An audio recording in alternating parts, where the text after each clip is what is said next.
Hello, everyone. Welcome back to the Crab Tribe. Wanted to give my first attempt at theology videos, giving a nice brief overview of Christianity and what it means to believe in Jesus. So that's kind of used ambiguously by itself, so I thought I could offer what I think the Bible clearly presents and offer you what I think are big misconceptions. So the first question here, what does it mean to believe in Jesus? Well, it doesn't mean to believe in him for health and wealth and all his good moralisms, his moral teachings. Jesus certainly taught about wealth and taught uh, right and wrong and lived a good life, but that's not what it means to believe in Jesus in Christianity. What it means is to believe in his promise for eternal life and to have confidence that that is true. And that means that you have right standing with God and that you will enjoy a perfect relationship with Him forever. So Jesus paid the price and became our substitute in the penalty of sin. And now He offers His own life, His own righteousness, and He calls that eternal life. And we only receive it passively by faith. So that's what it means to believe in Jesus. And then each of these, I have a few set of verses to back this up. So I try to make it very simple. With the first one, John 3:16, for God so loved the world that he gave his one and only begotten Son, that whomever believes in him should not perish, but have everlasting life. So the formula there is you believe and then you presently have everlasting life. Your position before God is permanently changed from death to life. And that is pretty simple, but that is what it means to believe in Jesus. And this is repeated all throughout John and the rest of the New Testament, like John 5:24. Most assuredly I say to you, he who hears my word and believes in him who sent me has everlasting life. They don't pass into judgment, but they pass from death to life. So you hear, you believe, and then you have everlasting life presently. So that is the good news. And it should be good news that you just passively receive. So it's not, there's no works involved. There's no amount of effort that we can do to earn this salvation, this deliverance. We only receive it by faith. And in the climax of John's gospel, he's speaking to Martha after Lazarus died, and he says, I am the resurrection and the life. He who believes in me, though he may die, he shall live, and whoever lives and believes in me will never die.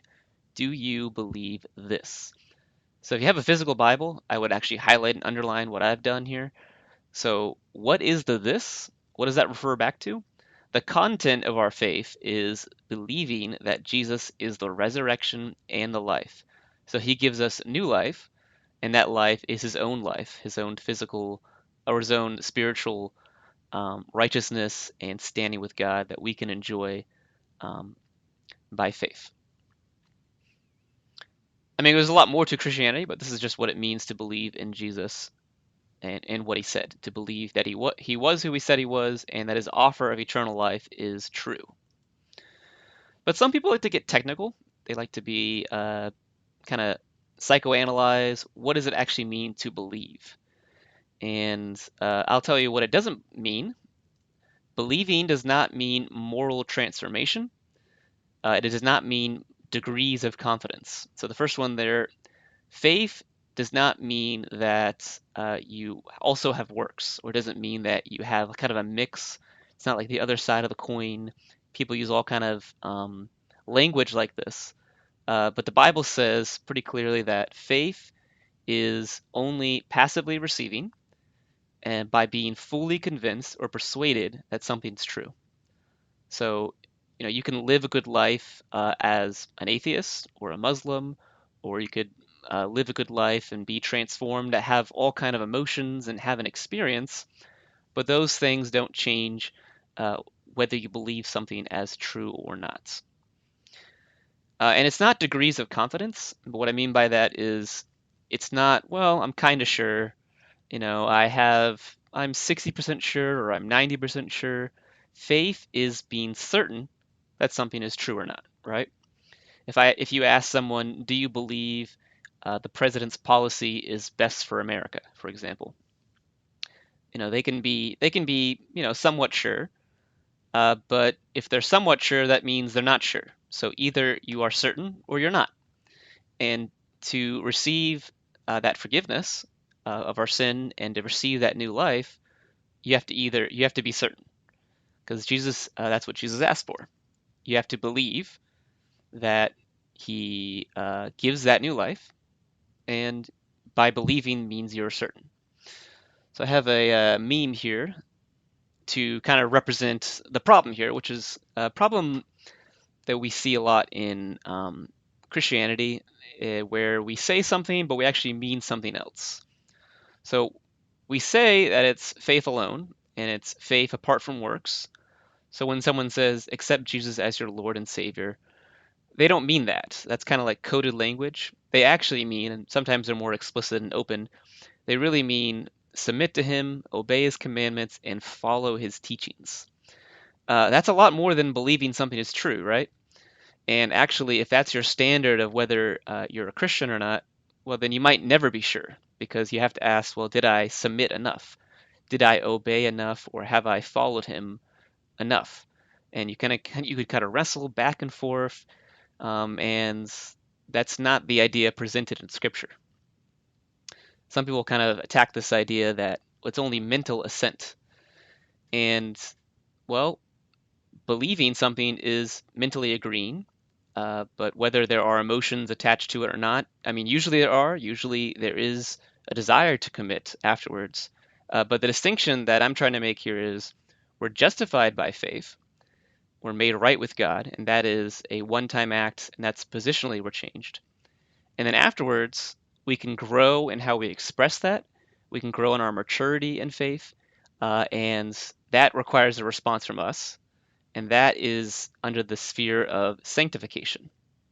So that is a process. There's a position, which is an instant, and a process, which is our response. So when we present the gospel, we've got to be very clear what we mean.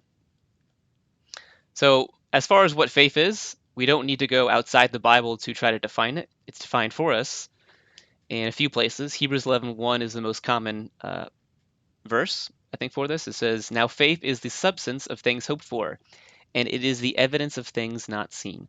That word substance, it could also be translated, it is certainty, or it is the assurance of things. So, I mean, it is actually based in the facts of the promise, and the facts come from Christ and not our lives, right? If we live a good moral life, that doesn't change whether Jesus offers a free gift or not, right? It only the substance of the gospel is found in Christ and not us, and that's the good news, right?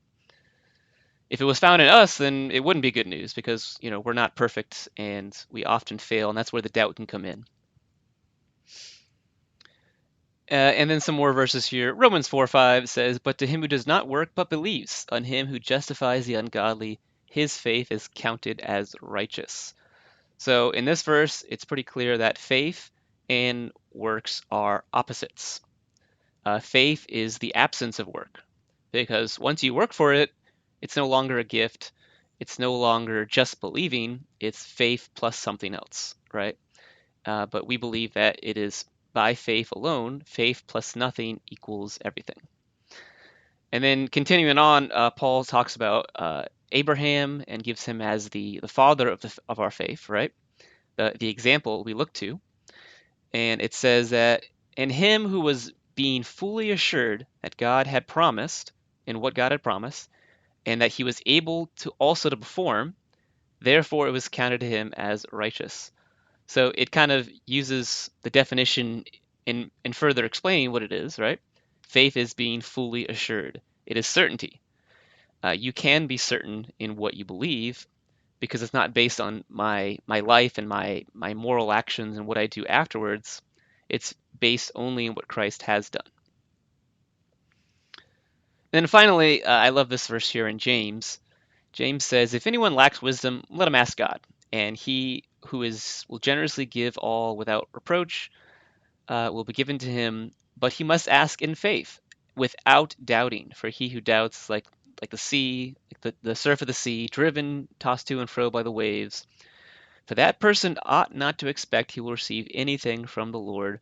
Here's the key part of it, being a double-minded man and unstable in all his ways.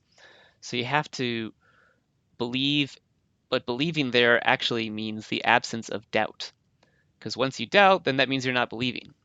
Faith is the opposite of works. It's also the opposite of doubt. So some people can get confused there. That's, well, I can kind of believe it. No, the Bible says you either believe or you don't. So next, this is kind of the last point here that I think is key is, well, what about if I sin in a big way after I believe? What if I live a pattern of life that Jesus wouldn't be happy with and that will cause me to doubt my salvation?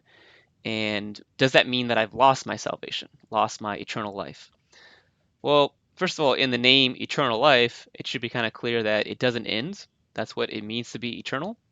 And it's unconditional. So it doesn't depend on what we do before or after receiving the gift. Otherwise, it wouldn't be a gift. So the misconception here is that God's grace has limits. God's grace does not have limits. That doesn't make our sin excusable. It has consequences, but the gift of salvation is secure not based on what we do or what we will do. It's based the security in what Christ has done, the finished work. So a key verse here is Hebrews 1, 2 to 3. In these last days he's spoken by his Son, whom he has appointed the heir of all things, through whom he also made the world, or worlds, who being the brightness of his glory, the express image of his person, upholding all things by the word of his power, whom he had by himself purged our sin. So purged past tense, and then he sat down at the right hand of God, right hand of the majesty on high. So if he purged our sin and then he sat down, that means the job's finished. There's no more work to be done. So he purged all sin past, all sin present and future for everyone who believes. And the key part here also is the Trinity, right? Jesus is equal to the Father in power and authority. It says he's the express image of his glory and his person. So if this is God telling us that it's true, and Jesus is God the Son, then we can trust him that it's true, because he upholds all things by the word of his power. And then we also have the Holy Spirit that plays a role. So they all each play a role. And then it says here in Ephesians 1, 13 and 14, in him you also trusted, after having heard the word of truth, the gospel of your salvation, in whom also having believed you were sealed with the Holy Spirit of promise, who is the guarantee of our inheritance until the redemption of the purchased possession to the praise of his glory. So think of a seal as like a lock.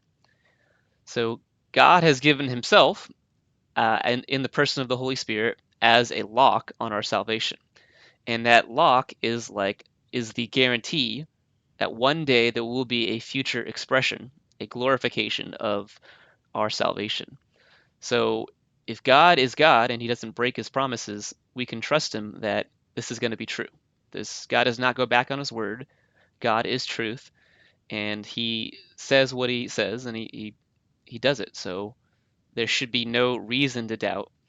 And I think it's natural and it's easy to doubt because we're human and we don't think in these terms. But we need to understand the truth of the gospel is that it is a finished, completed work, and all we do is receive it by faith. And then finally, John 10, 28 to 30. This is a big one because it says, I give them eternal life. Okay, it's a gift, and they will never perish. So once you have that life, it's never going away. Neither shall anyone snatch them out of my hand. That's God the Son, his hand. And then my Father has given to me, and he is greater than all. No one's able to snatch them out of my Father's hand. Then I and my Father are one. So we have God the Son and God the Father both think like this, having us firmly in their grasp. So no one's able to break that grasp. No one's able to snatch them out of his grip. And that's the promise of salvation. When we say we believe in Jesus for his gift, we are believing in him that the gift is secure. And certainly, like I said, there's a lot of questions we have, and there's a lot of verses I'd love to explain in more detail. Um, but that's kind of the gist of what I wanted to share. So, can you be certain in your eternal destiny? That's kind of the pivotal question of life. And Christianity answers this positively, saying, yes, you can be certain. And I want to encourage you with that good news. So, yeah, that's just all I have for today in this brief overview. But hopefully, I'll get some good feedback and have a lot more time to work more on this series. So, have a good one.